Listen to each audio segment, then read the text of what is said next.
Welcome student, page number 88 पर exercise का 4.28 question इसमें बोला है can you associate vector with the length of wire bent into the loop. तो ये आंसर नहीं हो सकता है क्योंकि मान लो लेंथ वायर की ऐसी थी तो उसकी फिक्स डायरेक्शन थी, पर आपने जब उसको बेंड कर दिया तो वेक्टर में एक खास बात होती है फाइनाइट डायरेक्शन होना चाहिए, तो इसकी फाइनाइट डायरेक्शन नहीं बता सकते हम, और ये बोर्ड पे भी चल के समझेंगे हम। प्लेन एरिया की बात करें तो yes we can do.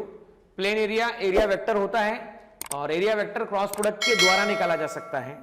Yes sphere के लिए तो देखो, स्फीयर के लिए किसी पॉइंट पर एरिया वेक्टर डिफाइन कर सकते हो, पर किसी स्फीयर के लिए ओवरऑल बात किया जाए टोटल तो वो नहीं हो सकता। और वो कैसे नहीं हो सकता ये बोर्ड पे चलिए और समझिए इस बात को। देखो पहली बात क्या है, पहली बात है वायर है, मान लो इसका लेंथ L है, तो A से B तक आप बात करो तो इसकी डायरेक्शन फाइनाइट है, पर आपने जैसे इसको बेंड किया तो मान लीजिए A है, ये A है और आप वापस से बात कर रहे हैं B को बेंड करके A और B पॉइंट सेम बना दिया आपने, तो आप फाइनाइट डायरेक्शन की बातें नहीं कर पाएंगे यहां पर। भाई इधर बात करेंगे तो कुछ डायरेक्शन अलग बात करेंगे, इधर डायरेक्शन अलग बात करेंगे, तो यहां पर तो डायरेक्शन फाइनाइट की बातें नहीं आ रही है, तो यह नहीं हो सकता।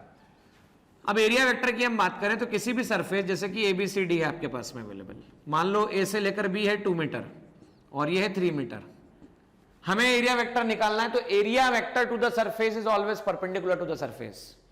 किसी भी सरफेस से एरिया वेक्टर को परपेंडिकुलर टू सरफेस माना जाता है, तो ये सरफेस से परपेंडिकुलर एक तो बाहर की तरफ, ये सरफेस से परपेंडिकुलर एक तो अंदर की तरफ, दोनों तरफ हो सकता है।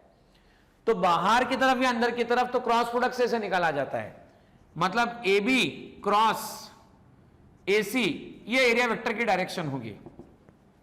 डायरेक्शन तो मैग्नीट्यूड की हम बात करें तो मैग्नीट्यूड निकाला जा सकता है 2 × 3, ठीक है, मान लीजिए A वेक्टर है और direction AB cross AC, AB cross AC outward, outward मतलब प्लस के निकाला जा सकता है।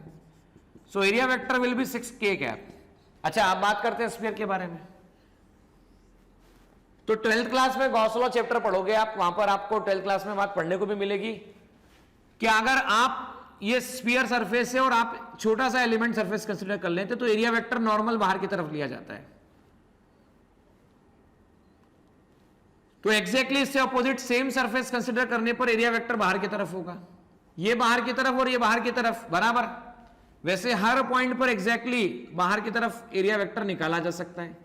तो किसी पर्टिकुलर सरफेस पे, छोटे से सरफेस पे बात करेंगे तो एरिया वेक्टर की डायरेक्शन होगी, पर अगर इस वेक्टर का डायरेक्शन इधर, इस वेक्टर का डायरेक्शन इधर, और आप जानते हैं कि अगर ये वेक्टर 10 न्यूटन I कैप है और मान लीजिए 10 - I कैप है तो नेट फोर्स का आंसर 0 आता है आपके पास में, 10 - 10 आंसर 0 आता है, बराबर है ना। तो हम क्या बोलते हैं, इंटीग्रेट करने गए आप, टोटल इंटीग्रेट करने गए तो समेशन 0 आ जाएगा एरिया वेक्टर का।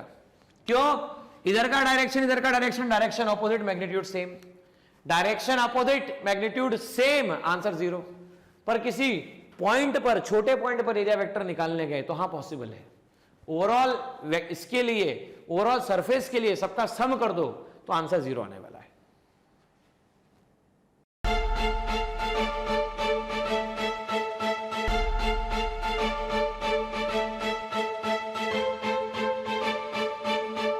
पुरोहित अकॅडमी, मेन ब्रांच प्रभात चौक, MJ कॉलेज रोड, लोकमान्य हॉस्पिटलच्या बाजूला, जळगाव, आणि पांडे क्लासेस जवळ, बंधन बँके शेजारी, ट्रॅफिक गार्डनच्या समोर, जळगाव।